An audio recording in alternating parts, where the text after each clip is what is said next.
Bonjour à tous, mon nom est Johan Michel, je suis bénévole à Crohn et Colites Canada. Je suis très heureux d'être le modérateur du séminaire en ligne d'aujourd'hui et j'ai hâte d'en apprendre plus de notre conférencier, le docteur Louis-Charles Rioux. J'aimerais commencer en souhaitant à tout le monde la bienvenue et en exposant l'ordre du jour d'aujourd'hui. Le séminaire éducatif d'aujourd'hui a pour titre l'utilisation des probiotiques et des suppléments nutritifs pour le traitement de la maladie de Crohn et de la colite. Il est organisé par Crohn et Colites Canada. Il est rendu possible grâce à une subvention sans restriction de Ferrings Pharmaceuticals. Certains d'entre vous ne connaissent peut-être pas la façon dont fonctionnent les séminaires en ligne. Ainsi, je vais rapidement vous indiquer comment vous pouvez poser des questions et la manière dont nous allons répondre à celles-ci. À ce stade, tout le monde doit mettre son téléphone en sourdine afin qu'il soit possible pour tous de bien entendre les conférenciers. En outre, cela nous permettra d'enregistrer ce séminaire sans qu'il n'y ait d'interférence sonore. Pour mettre votre téléphone en sourdine, veuillez appuyer sur les touches étoile 6.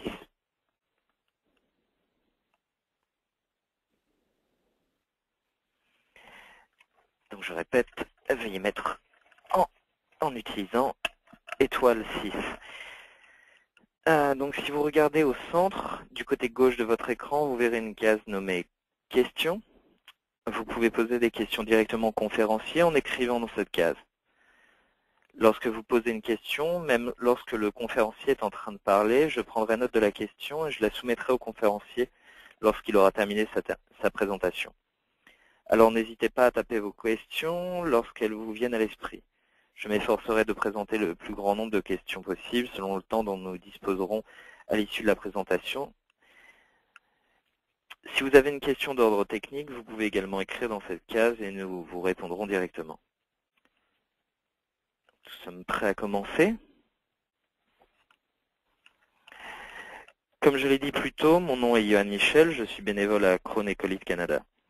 Anciennement connue sous le nom de Fondation canadienne des maladies inflammatoires de l'intestin, Crohn et Colites Canada a été fondée en 1974 par un groupe de parents dont les enfants avaient reçu un diagnostic de maladie inflammatoire de l'intestin. Nous sommes un organisme de bienfaisance nationale qui se consacre à la recherche médicale afin de trouver un traitement curatif contre la maladie de Crohn et la colite, et qui a également un objectif de renseigner les patients ainsi que le grand public sur ces maladies. Nous voulons sensibiliser le grand public à ces maladies chroniques, souvent invalidantes, et aux répercussions qu'elles ont sur près d'un quart de million de Canadiens. Nous voulons aussi que les personnes souffrant de ces maladies aient accès au plus grand nombre de ressources possibles pour apprendre à bien vivre avec leur maladie. À ce jour, Crohn et Colites Canada a investi plus de 82 millions de dollars dans la recherche. Cela fait de nous l'un des plus importants bailleurs de fonds destinés à la recherche sur la maladie de Crohn et la colite dans le monde. Nous comptons plus de 65 000 partisans, dont la plupart participent activement aux activités de nos 80 groupes de bénévoles ou sections d'un bout à l'autre du pays. Plusieurs d'entre eux sont avec nous aujourd'hui.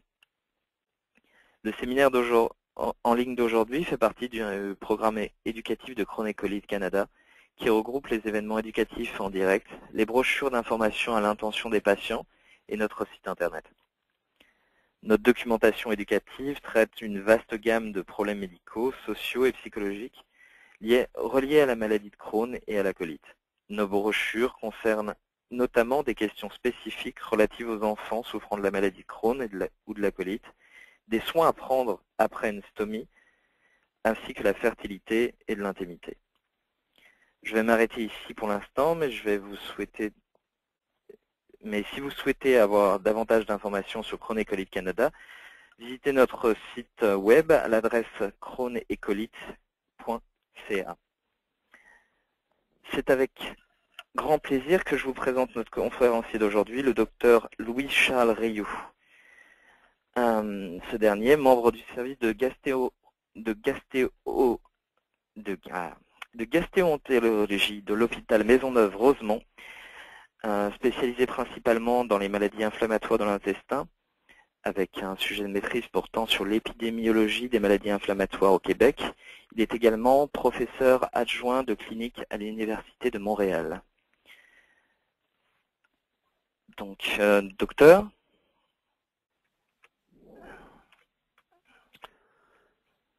Alors, je vous présente un représentant de la flore microbienne intestinale. Alors, on va parler aujourd'hui des probiotiques, donc suivante. Donc, comme vous le savez tous, on a des bactéries beaucoup dans le tractus gastro-intestinal et puis plus on part de l'estomac vers le bas, vers le côlon, on augmente la quantité de bactéries qu'on a. Donc, on aura peut-être à peu près 1000 colonies de bactéries dans l'estomac, qui est un milieu acide et pas très propice pour la croissance bactérienne. Et plus on ira vers le côlon, on peut aller jusqu'à 100 milliards de colonies par cc dans le côlon. Il y a différentes sortes de bactéries selon l'endroit où on sera. Disons qu'au niveau du côlon, on aura plus des bactéries qu'on appelle des anaérobies. L'importance des bactéries de la flore qu'on appelle la flore indigène, notre propre flore, elle est nombreuse. Donc, la digestion des nutriments, la production des vitamines comme la vitamine K, le développement de la morphologie intestinale normale et, je dirais surtout, la maturation et la fonction normale du système immunologique de la muqueuse. Suivante, s'il vous plaît. Il faut parler d'une interaction entre l'hôte, qui est nous-mêmes, et la microflore qui est en dedans de nous. Donc, l'organisme va se protéger pour éviter la prolifération des bactéries, entre autres par la motilité intestinale, qui prévient cette pullulation bactérienne-là. L'acide gastrique, elle, va protéger de l'infection et on verra que seulement les bactéries qui résistent à l'acide vont survivre dans l'estomac, comme les lactobacilles et le streptocoque. Et finalement, l'épithélium, donc le revêtement interne de l'intestin, va jouer le rôle de barrière et va empêcher l'invasion par des bactéries, l'invasion du système sanguin, entre autres. On peut passer à la prochaine.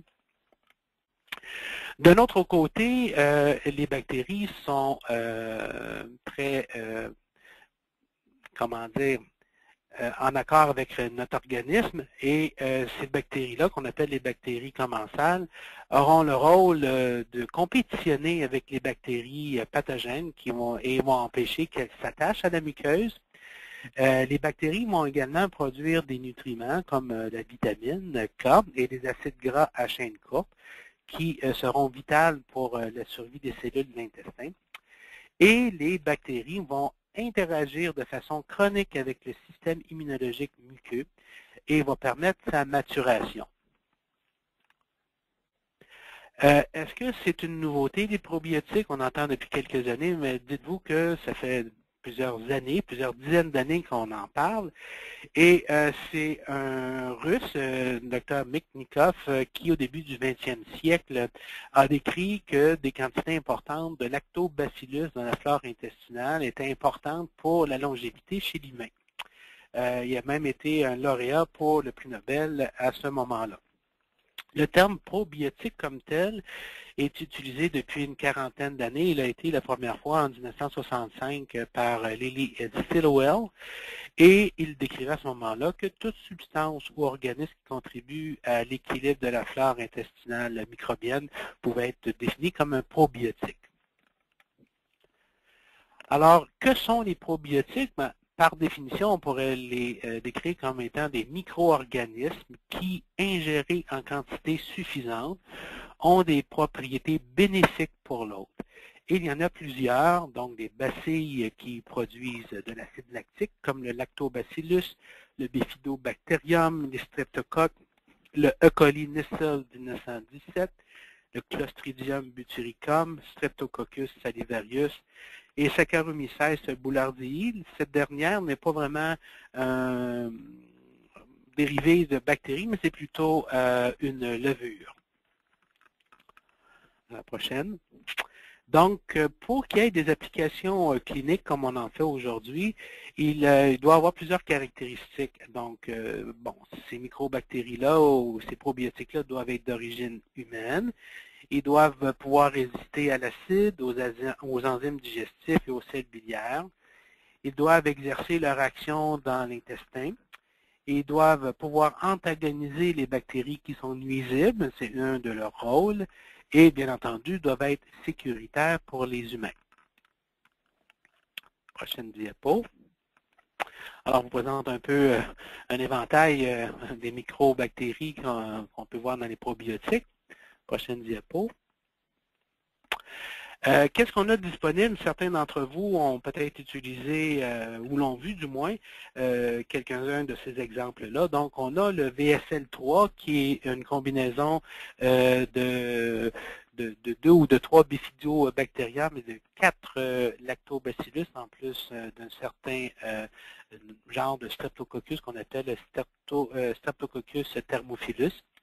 La laine qui est annoncée comme produit pour le côlon irritable, donc qui contient du Bifidobacterium infantis. Et c'est quand on prend les capsules, hein, on doit dire que les probiotiques, ça se compte par milliards. Donc, dans chaque capsule de haleine, il y a 10 milliards de probiotiques ou de microbactéries par capsule. On a le culturel, qui est le Lactylobacillus rhamnosus, GG. Le Danactiv, vous en avez entendu parler, Lactobacillus casei, Mutaflore, qui est le E. coli Nicil 917, et le Florastar, qui est le Saccharomyces boulardii, donc cette levure qu'on dénombre par milliards également par capsule. Prochaine diapo. On a également plusieurs sortes de Probaclac. C'est une autre compagnie qui fait des probiotiques. Donc, le Probaclac 4 qui contient plusieurs souches de Lactobacillus, 3 de Bifidobacterium et un Saccharomyces boulardii. Donc, pour un total de 5 milliards de bactéries par capsule. Prochaine diapo. Probaclac 7 avec 6,5 milliards par capsule, le 8 avec 10 milliards par capsule, et finalement le Probaclac 9 qui contient 5 milliards par capsule et qui est utilisé surtout pour la prévention de la diarrhée des voyageurs. Prochaine diapo, s'il vous plaît. Donc, comment ça fonctionne, les probiotiques? Quels sont leurs grands modes d'action? En fait, on les utilise surtout pour suppression de la croissance des bactéries nuisibles, donc pathogènes, et ils vont compétitionner avec ces bactéries-là pour l'adhérence et la production. Il y aura également production de substances antibactériennes. Ça améliore également la fonction de la barrière intestinale. Ça module la défense muqueuse autant au niveau épithélial, qui est le revêtement interne de l'intestin, qu'au niveau immunitaire, et ça augmente finalement les substances anti-inflammatoires dans la muqueuse. Donc, on est en droit de se demander dans quelles conditions on peut bien utiliser les probiotiques, et pour ce qui nous concerne aujourd'hui, on parlera principalement de la pouchite, de la colite ulcéreuse, de la maladie de Crohn.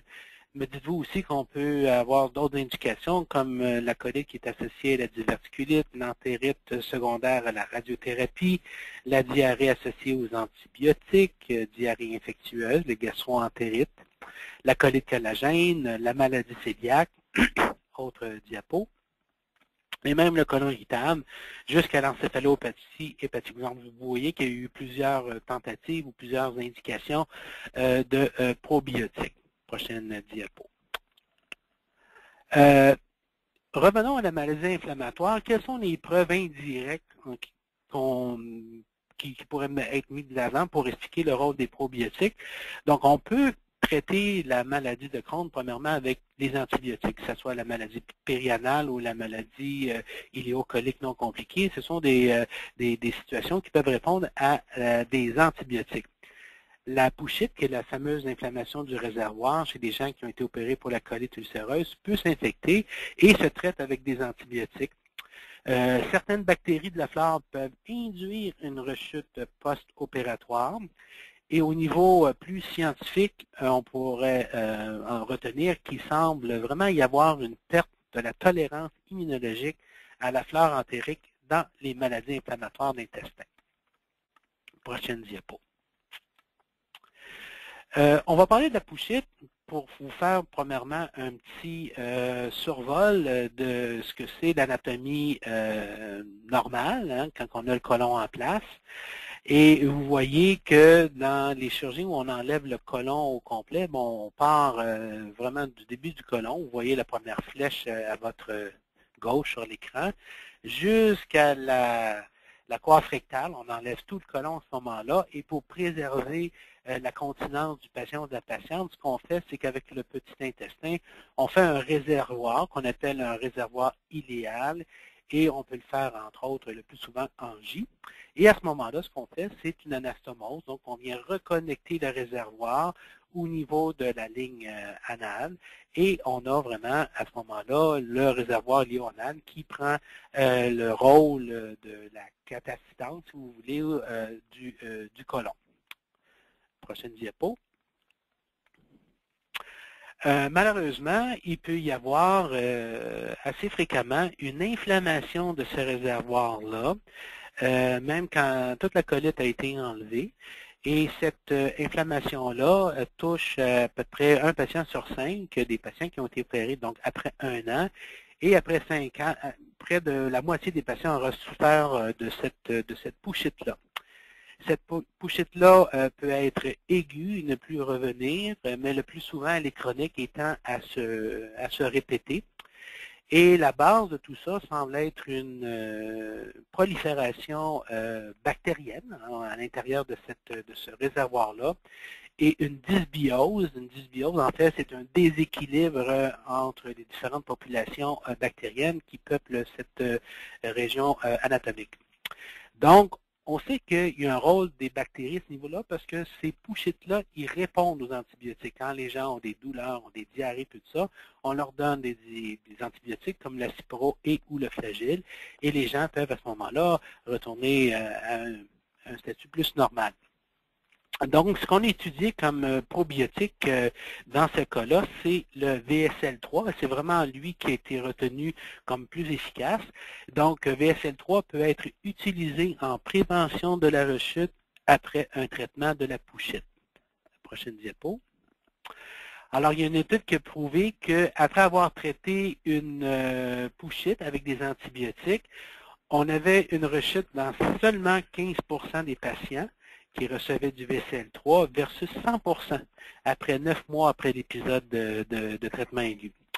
En somme, pour résumer, je peux vous dire que le VSL3 est plus efficace que le placebo pour prévenir la rechute dans la pouchite chronique et le développement aussi de la pouchite initiale. Prochaine diapo. Bon, certains d'entre vous souffrent de colite ulcéreuse et pourraient se demander, est-ce que c'est bon pour moi de prendre des probiotiques? Il y a eu plusieurs études. Certaines sont encourageantes, mais si on prend l'ensemble des analyses et qu'on fait ce qu'on appelle une méta-analyse, où on revoit toutes les études, il n'y a pas assez d'évidence aujourd'hui pour supporter l'utilisation des probiotiques pour le traitement d'induction, donc induire une rémission, ou de maintien de la rémission de la colite ulcéreuse. Et ça vient d'un groupe très sérieux qui s'appelle le Cochrane, qui font vraiment un database, une revue de toutes les études pour en faire des conclusions très scientifiques, je pourrais dire. Toutefois, il y a quelques études qui semblent poindre dans l'ensemble des études qu'on ne connaît pas à ce niveau-là. Donc, entre autres, une avec le E. coli Nissol 1917, qui serait aussi bon que les 5 ASA pour prévenir la récidive de colite ulcéreuse chez les adultes. Il y en a d'autres avec le Lactobacillus GG qui démontrerait que cette souche-là est plus efficace que le traitement standard avec les 5 ASA pour prolonger le temps de rémission.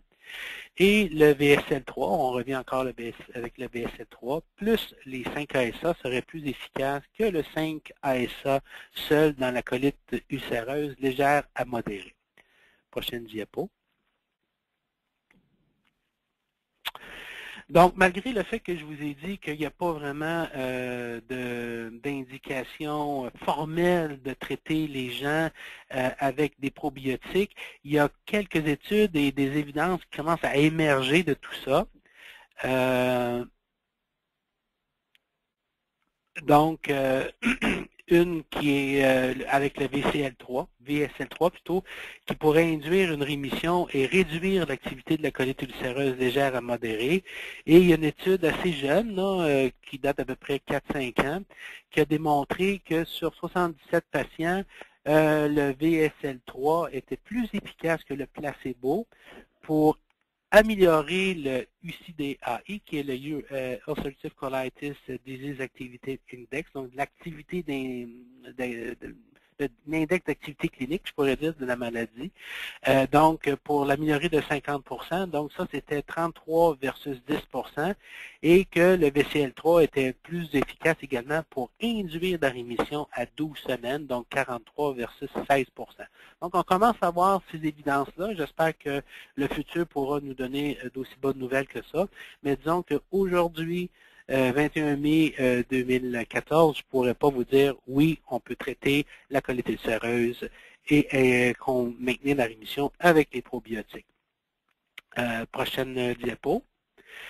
Pour ce qui est de la maladie de Crohn, c'est un peu plus direct ou plus décevant, je pourrais dire. On peut passer à la prochaine diapo. En fait, les résultats sont très inégaux, très hétérogènes dans les études pour la maladie de Crohn avec les probiotiques. Donc, on a utilisé différents probiotiques, différentes doses, différentes durées d'études. Et on n'a pas vraiment porté attention sur les localisations de la maladie. Donc, ce qui fait que c'est un peu un fouillis d'études. Et au total, les données actuelles ne supportent pas non plus l'efficacité clinique des probiotiques pour l'induction, ni pour le maintien de la rémission dans la maladie de Crohn. Et encore là, ça vient du groupe de database que je vous ai parlé il y a quelques minutes. Prochaine diapo. Il y aurait une étude qui semblerait avoir démontré un semblant d'amélioration clinique avec une approche qu'on appelle symbiotique. Donc, on a utilisé un probiotique, le Bifidobacterium longum, avec un prébiotique. Prochaine diapo. Alors, je déborde un peu, c'est le cas de le dire, sur d'autres causes de diarrhée et l'application des probiotiques qu'on peut en faire. Bon, si on peut passer à la prochaine diapo. Donc, les diarrhées qui sont associées aux antibiotiques, donc il y a des revues systématiques qui suggèrent que les probiotiques, donc surtout de certaines souches bactériennes et le Saccharomyces boulardii, pourraient être efficaces pour réduire l'incidence de la diarrhée chez les patients qui prennent des antibiotiques. Les données, toutefois, sont discordantes. Il y a peu de détails pour nous indiquer c'est quoi la dose optimale et le timing de la prise de ces probiotiques-là. La plupart des études ont été faites avec le Lactobacillus et le reste avec le Saccharomyces boulardii. Prochaine diapo. Donc, des méta-analyses qui ont démontré vraiment des résultats encourageants. Pour la diarrhée associée aux antibiotiques. Donc, les probiotiques diminuent le risque d'à peu près la moitié de développer des diarrhées chez ceux qui prennent des antibiotiques. Il y a également un rôle potentiel des probiotiques dans la prévention du Clostridium difficile, mais pas vraiment dans le traitement actif de cette infection-là. Et l'application qu'on en fait le plus souvent chez les gens qui souffrent de Clostridium difficile, c'est les gens qui font des récidives. Hein. Quand on fait un Clostridium difficile, on a 20% de chances d'en faire d'autres. Donc, chez les gens qui en font 2, 3 et plus, même souvent, c'est à ce moment-là qu'on utilise le plus souvent les probiotiques dans cette condition précise-là. Prochaine diapo. Pour les diarrhées infectieuses comme telles, comme les gastroentérites virales, donc selon les revues systématiques encore, il y a une réduction modeste de la durée des diarrhées des gastroentérites virales. C'est à peu près tout ce qu'on peut retenir de ça. Prochaine diapo. Côlon irritable, c'est souvent une pathologie qui est confondue avec la maladie inflammatoire de l'intestin et des fois, c'est une condition qui peut accompagner la maladie inflammatoire. On sait que des patients qui ont eu un accès aigu de Crohn, de colite ulcéreuse, peuvent avoir une résolution de leur inflammation, mais rester avec un intestin un peu plus irritable qui peut donner le change pour la maladie quand on rencontre chez ces patients-là des diarrhées ou des crampes abdominales. Donc, il y a eu une méta-analyse de 16 études qui ont été faits à partir des études de cas sur le côlon irritable et les probiotiques. Il y a une limitation de la méthodologie dans la majorité des études, mais disons que ce qu'on a retenu, c'est qu'il semble y avoir une évidence pour l'efficacité du Bifidobacterium infantis dans 2 études avec un bon design. Prochaine diapo. Donc, c'est pas dire que on part d'un patient ou d'une patiente avec des douleurs et des diarrhées et qu'avec les probiotiques, on revient sur pied sans faute. C'est pas ça exactement qu'on doit retenir. Prochaine diapo. On doit retenir que le Bifidobacterium infantis est plus efficace que le placebo à 4 semaines dans une étude de 362 patients avec syndrome du côlon irritable. Donc, c'est à peu près la seule indication qu'on peut trouver à ce niveau-là. Et le Bifidobacterium infantis, c'est ce qu'on appelle le ALIGN, A-L-I-G-N. Prochaine diapo. Donc, pour ce qui est du sommaire et des recommandations qu'on pourrait faire sur les probiotiques, qu'est-ce qu'il faut retenir aujourd'hui, en mai 2014? Qu'on peut traiter la pouchite, donc on voit des bénéfices assez nets du VSL3 pour la prévention primaire de la pouchite et également la prévention secondaire. Prochaine diapo. Qui a des bénéfices, mais qui ne sont pas prouvés encore, surtout avec le E. coli Nissel 917.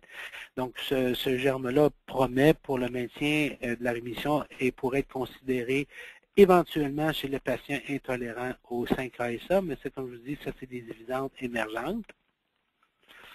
Et le Crohn, ben, finalement, il n'y a pas vraiment de bénéfices prouvés pour les probiotiques. Une autre chose que je voulais mentionner, ou je ne sais pas quels sont les gens qui écoutent ce webinaire, s'ils prennent d'autres médicaments aussi pour leurs conditions comme la colite ulcéreuse ou le Crohn, mais nous n'engageons pas, si vous voulez, on n'encourage pas la prise de probiotiques chez des gens qui prennent quelques immunosuppresseurs que ce soit. Que ce soit l'Humira, que ce soit le Rimicade, le Simponi, tout ce qui est biologique, tout ce qui est immunosuppresseur comme l'Imuran, le Purinétol, même les stéroïdes, c'est parce que ce sont des micro-organismes vivants.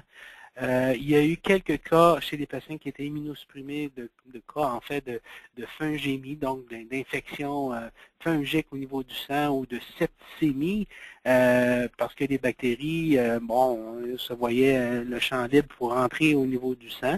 Il y a eu quelques cas aussi décrits d'abcès du foie secondaire à ça, parce que l'intestin est drainé par la veine porte qui amène le sang au niveau du foie. Donc, ce ne sont pas des choses qu'on recommande de prendre chez les gens qui prennent des immunosuppressants. Alors, ça fait un peu le tour des probiotiques. Les gens ont demandé aussi que je parle de la diète, du statut nutritionnel des patients qui souffrent de maladies de Crohn, surtout, parce que c'est surtout là qu'on retrouve des déficits nutritionnels, et la colite ulcéreuse. Brièvement, moi, je pourrais dire que pour la diète, on essaie toujours de viser les 4 groupes alimentaires quand c'est possible, puis avoir une diète équilibrée. Je ne crois pas qu'il y ait de diète miracle. Certains vont jurer par la diète restreinte en carbohydrates, la diète spécifique à ce niveau-là, qui est vraiment très restrictive et qui ne semble pas apporter les bénéfices qu'on voudrait lui donner. Il y a certaines études qui ont proposé qu'en augmentant la quantité de fibres dans la diète, on pouvait aider les gens avec une maladie inflammatoire, mais ça reste controversé et ceux qui sont en diarrhée se reconnaissent, c'est peut-être pas toujours la bonne idée de prendre un supplément de fibres.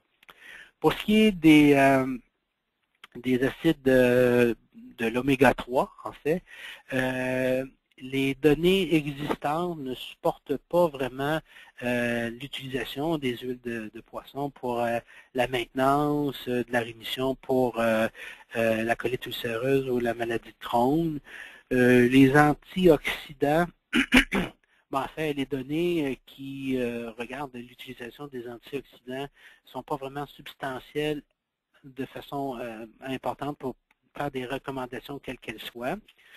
Que je pourrais dire, ce qui est important finalement, surtout pour les maladies de Crohn et surtout pour ceux qui prennent des stéroïdes, c'est de donner des suppléments de vitamine D à raison au moins de 600 unités internationales par jour et des suppléments de calcium au moins 1 à 1,5 grammes par jour chez les adultes parce que c'est souvent ça qui est déficient. Et si on regarde les laboratoires et qu'on fait des prises de sang et qu'on dose certaines substances dans le sang pour voir s'il y a des déficits nutritionnels, on retrouve une déficience en vitamine D d'à peu près 75% des gens qui souffrent d'une maladie inflammatoire. Donc c'est quand même substantiel. C'est pour ça qu'on recommande fortement aux gens d'être supplémentés à ce niveau-là, surtout lorsqu'ils prennent des stéroïdes.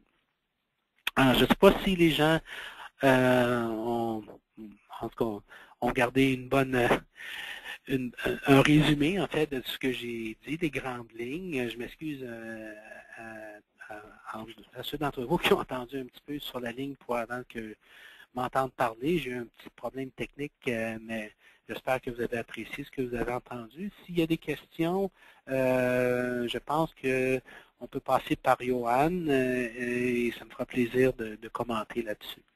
Merci beaucoup. C'est nous qui vous remercions, docteur.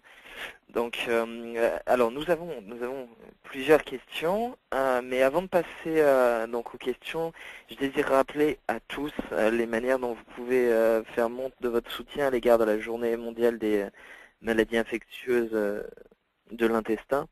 Donc, vous pouvez visiter notre page Facebook et notre site web pour télécharger vos propres photos de profil et couvertures Facebook de Cronin Colline Canada. Donc vous pouvez bien entendu les poster sur votre page Facebook pour montrer à vos amis et aux membres de votre famille que vous appuyez les 233 000 Canadiens et les millions de personnes dans le monde qui vivent avec la maladie de Crohn et de colite. Donc maintenant nous allons passer aux questions, si vous le voulez bien, docteur. Oui. Donc j'ai une première question de Monsieur Éric Tremblay. Donc, est-ce possible pour les pouchites chroniques que les pouchites chroniques dérivent vers des fistules anales? C'est assez rare que ça arrive. En fait, c'est pas supposé se passer comme ça. En fait, la colite ulcéreuse ne touche que la première couche de l'intestin. Elle n'est pas transmurale, tandis que les fistules sont le propre surtout d'une maladie transmurale comme peut l'être le Crohn. Alors, il faut retenir qu'à peu près 15 à 25% des colites inflammatoires sont de type indéterminé, qu'on n'est pas capable de faire la différence malgré tous les efforts qu'on fait pour déterminer si c'est un Crohn ou une colite ulcéreuse, parce qu'une et l'autre peuvent se présenter exactement pareil, et à un moment donné, un individu peut être opéré à tort pour une colite ulcéreuse, avoir un montage avec un réservoir léonal, et ils peuvent finalement se présenter dans le futur sous forme de maladie de Crohn. Donc, on a opéré un Crohn alors qu'on pensait que c'était une colite ulcéreuse. Donc, on en a quelques-uns comme ça. C'est pas la faute à personne. Les gens sont bien intentionnés et pensent que c'est une colite ulcéreuse. Et finalement, au fil du temps, on s'aperçoit que c'est une maladie de Crohn qui a fistulisé. Eh bien, merci. Alors, une autre question de Marilyn Dumont. Combien de temps quel est le temps d'efficacité d'un probiotique? Est-ce toujours à recommencer ou bien une flore se forme? C'est une bonne question. Je n'ai pas de réponse à ça, mais c'est souvent à recommencer parce qu'on a fait des cultures de sel après la prise des probiotiques et on s'aperçoit au bout de quelques semaines que la flore qu'on a essayé de changer, mais finalement, elle revient. Et puis, il faut reprendre les probiotiques. J'ai l'impression que pas un éternel recommencement, mais quand on commence à prendre des probiotiques, je trouve qu'il faut les continuer parce que ça ne reste pas longtemps ensemencé, je pourrais dire. Bien. Une question de Michel Laurin. Y a-t-il des produits à prendre pour réparer la couche intérieure de l'intestin?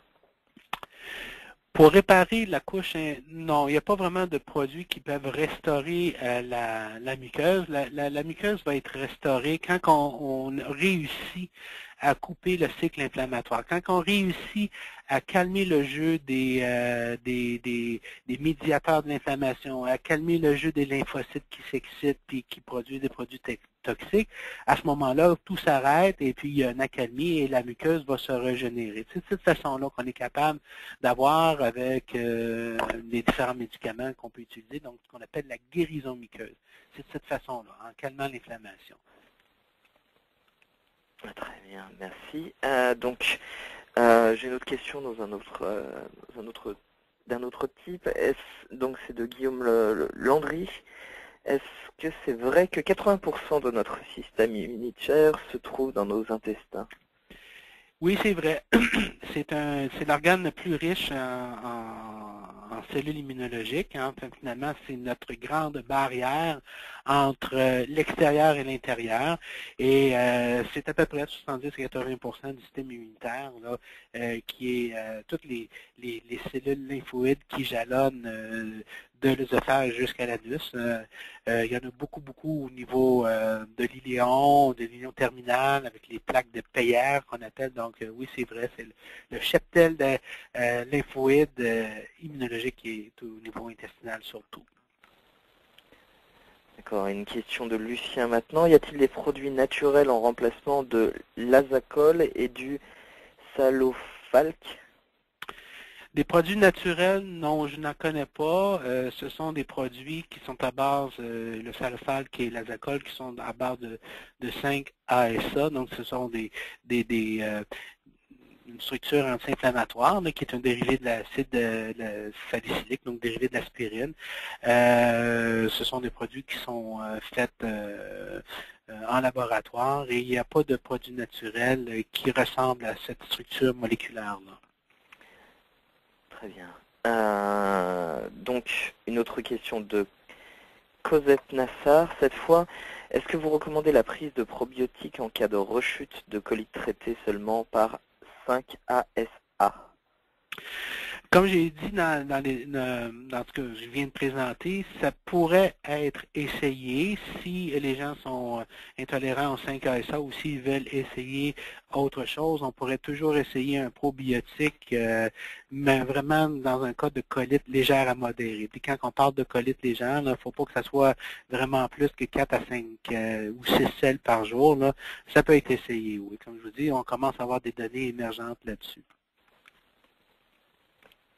Alors, merci docteur. Alors, une autre question de Valérie. Dans quel produit on trouve le VSL3 et le Ocolinezlol 1917?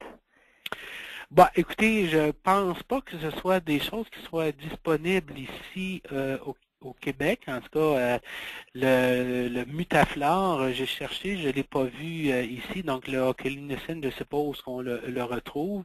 Et l'autre, c'était... C'est le E-Colin NISSLE. Ouais, le Ocolinecine, ouais, c'est le Mutaflore. Je pense pas qu'on l'a ici de disponible. Ici, comme je vous ai dit, il y a le Align, il y a le Probaclac, il y a le Bioca. Mon Dieu, ben, j'ai pas trouvé, il y a le Florastar, qui est le Saccharomyces boulardii, mais j'ai pas vu de Ocolinecine 917. Alors sinon, dans un tout autre sujet, nous avons plusieurs auditeurs qui nous demandent si on peut s'attendre à un remboursement de la part des compagnies d'assurance du VSL3 ainsi que d'autres probiotiques.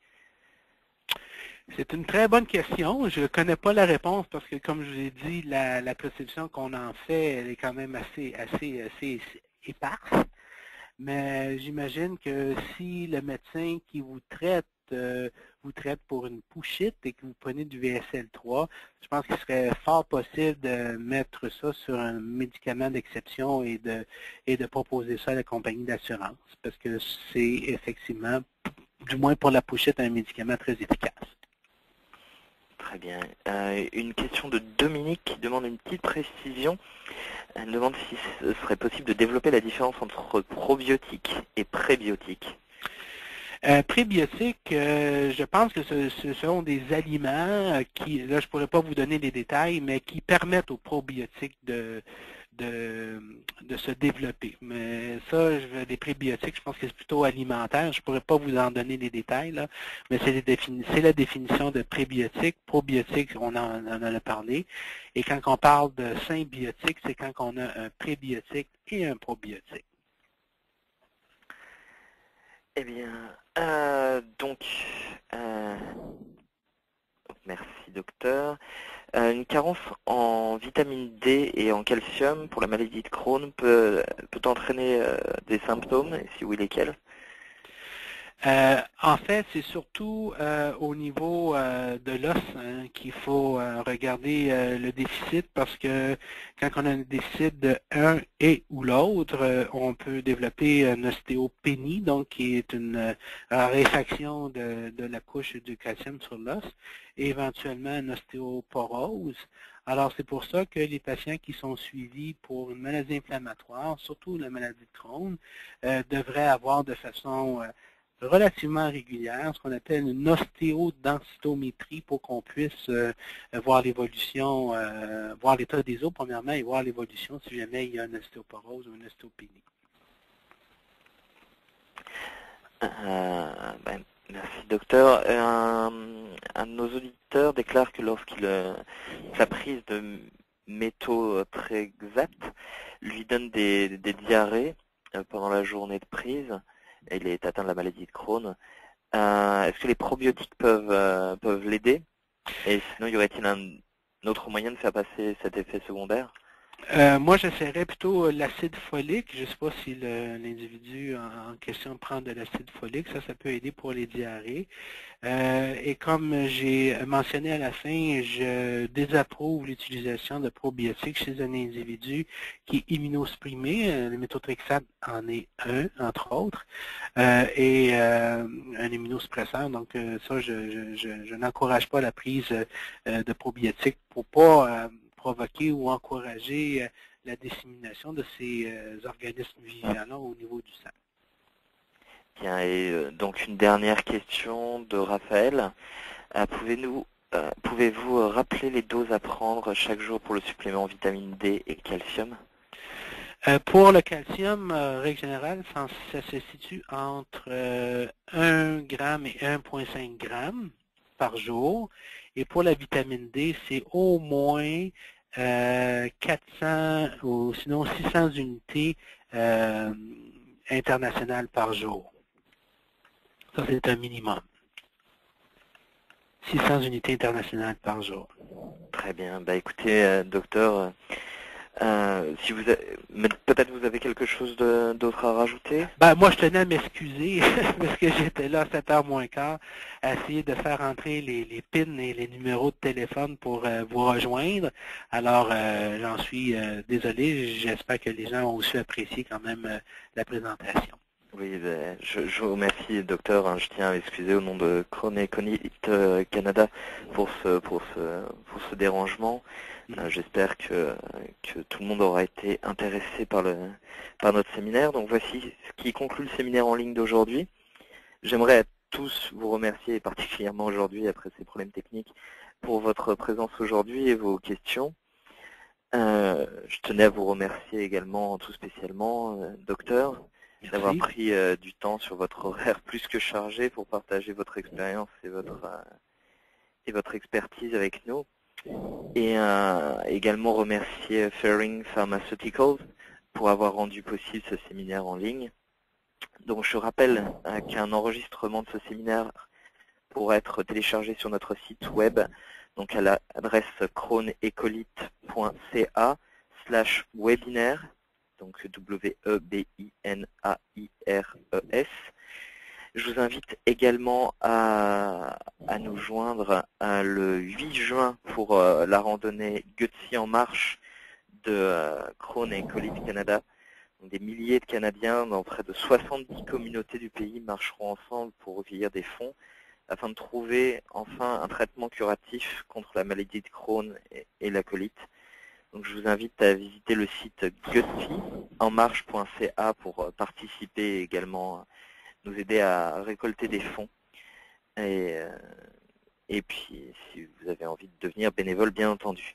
Encore une fois, gros merci pour vous être joints à nous et j'espère que nous avons répondu à toutes vos questions sur la façon de bien vivre avec la maladie de Crohn et la colite.